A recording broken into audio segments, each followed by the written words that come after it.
Every once in a while, a single mind changes the world forever, not with a sword, not with a vote, but with a vision so clear, so unshakable, that it reshapes the way we live, work, and move. Before Jeff Bezos built Amazon, before Elon Musk dreamed of Mars, before Steve Jobs made design a religion, there was Henry Ford, a poor farm boy with a toolbox in his hand and an idea in his soul. He didn't invent the car, but he made it move the world. This is the full story of Henry Ford, not the myth or the headlines. The man, his mind, his mission, and why, even today, we are still living in the world he built.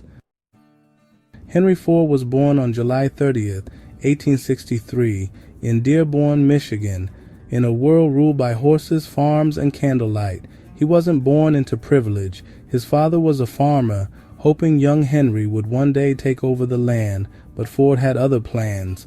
I never had any particular love for the farm. It was the machinery that fascinated me. At age 12, his father gave him a pocket watch.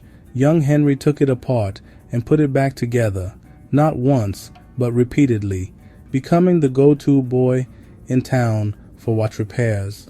This was his first real education, not school, not books, but learning by doing. Curiosity is not a trait, it's a calling, and for Ford, it became his compass. At just 16, Henry left home and walked to Detroit to become a machinist apprentice. He worked at the James Flower & Brothers machine shop and later at Detroit Dry Dock Company. The hours were long, the pay was small, but the machines, they lit up his imagination. At night when other boys slept, Ford read books on engineering, engines, and steam power. He was no genius in school, but he was obsessed with how things worked. Later he became an engineer at Edison Illuminating Company, working for Thomas Edison himself, and it was here that the dream of building a self-propelled vehicle began to take shape. Ford said that a vision without execution is just hallucination. I learned that from Edison. Ford wasn't born into tech. He hacked his way in through dirty hands, sleepless nights, and relentless curiosity. By day, Ford powered Detroit with Edison's generators.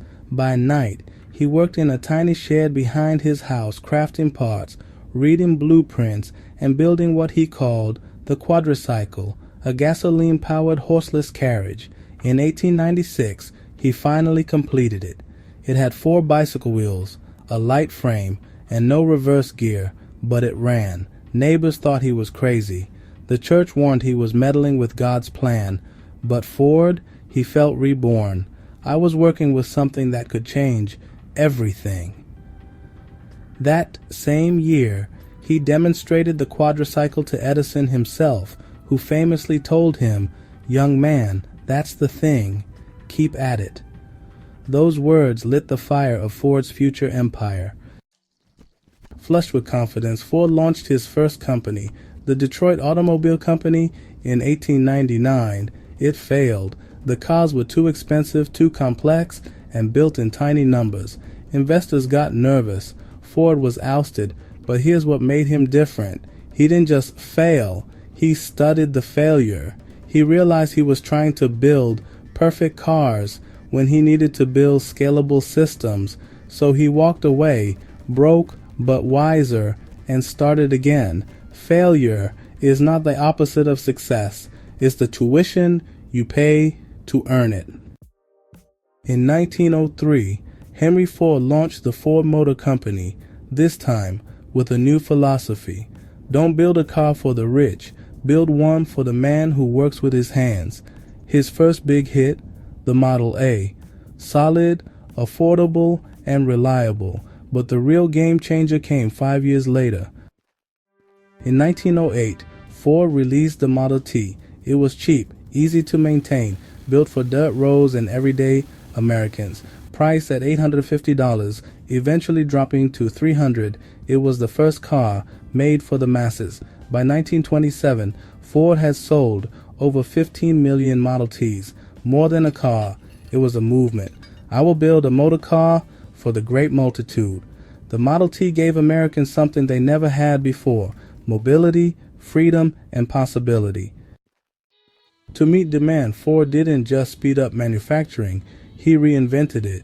Inspired by meatpacking plants and conveyor belts, he introduced the moving assembly line. The result? Production time, 12 hours to 90 minutes. Output: one car every 24 seconds. Cost cut by over 70%. This wasn't just a business innovation. It reshaped the modern world, laying the foundation for mass production, consumer culture, and industrial automation. You don't have to invent the product. Invent the process that makes it faster, cheaper, and better. And in a world where workers earned $2.50 a day, Ford shocked everyone by offering $5 a day and a 40-hour work week. Wall Street panicked. Journalists called him mad.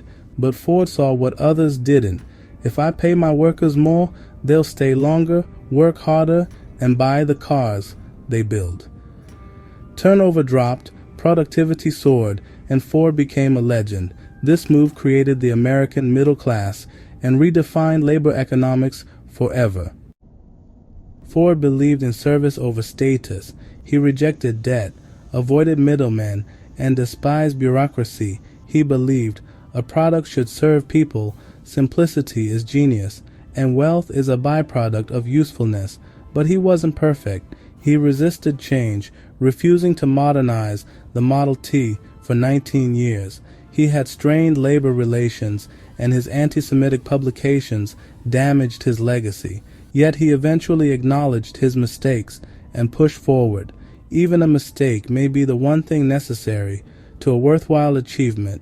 Henry Ford died in 1947, but his impact: he put the world on wheels, created a system of production still used today, helped birth the American middle class, and inspired every entrepreneur who ever believed that big dreams start small.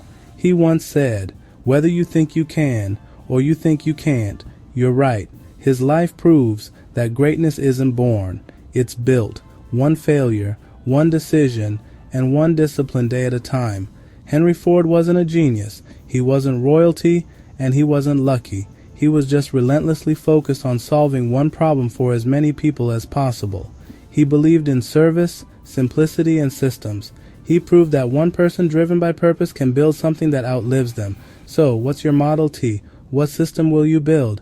What future will you create? Because the next Henry Ford could be watching this video right now. If you found value in this deep dive, give it a like, share it with someone chasing a dream, and subscribe for more wisdom from history's greatest minds. Comment below, what's your biggest takeaway from Henry Ford's story? And remember, the future doesn't belong to the lucky, it belongs to the builders.